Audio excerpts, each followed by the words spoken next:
We have a tendency here in America to be pretty focused on ourselves, to not think that other countries serve as useful comparisons for us. Because we're America, we're different, we're exceptional. And it plays out in all kinds of ways, from the amount of foreign news that we consume to the way we think about how we should design our healthcare system. The fact that the entire world is currently battling the same disease at the same time makes international comparisons unavoidable right now. And it is so striking to look at how we have done in relation to the rest of the world, to put into stark contrast just what a disaster our response has been. Now, before I show you this data, it's also worth noting, and this is important to be fair here and accurate, that there are a ton of different factors that lead to whether or not a place has an outbreak.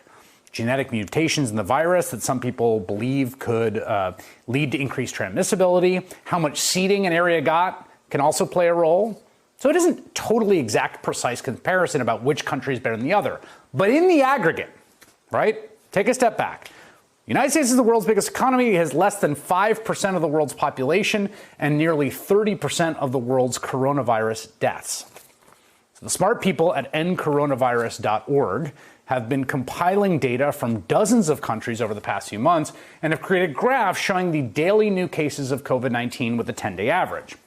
This is what the graph looks like for the US. You see a sharp rise in cases that hasn't really tapered off yet, right? It's trending down. Now, some of that likely a result of increased testing, and we've seen the rate of positive tests steadily decline, which is good. But to put that in context, that curve you see there, here's how some other places are doing. Coronavirus.org divided countries into three categories. The first group is the countries that appear to have successfully suppressed transmission of the disease. That curve has come all the way down so that they are barely registering any new cases. That's where you want to end up, right? They call these the winners. And there are a bunch of them. We've been talking a lot about a small cluster of countries that have gotten this right, like South Korea and Taiwan, but there are a wide variety of places in this group with very different levels of development and economic wealth and even governing styles. So listen to this list of the 32 winning countries. You'll notice we're keeping the US graph on the left of your screen so you can see how much better these places are faring compared to us.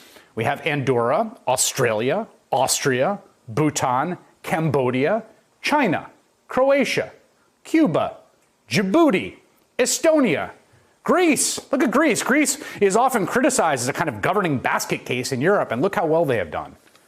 Iceland. Iceland's another one. Jamaica, Jordan, Kosovo, Latvia, Lebanon, Liechtenstein, Lithuania, Luxembourg, Malta, Mauritius, Monaco, Montenegro, New Zealand, Slovakia, Slovenia, South Korea, Taiwan, Thailand, Tunisia, and finally Vietnam. All of those countries in the green, beating the coronavirus and doing much better than us.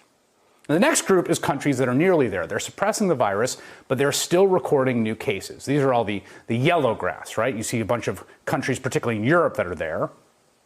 And then there's the group that's still in trouble. These are the countries where recorded cases are still going up or they're going down very slowly.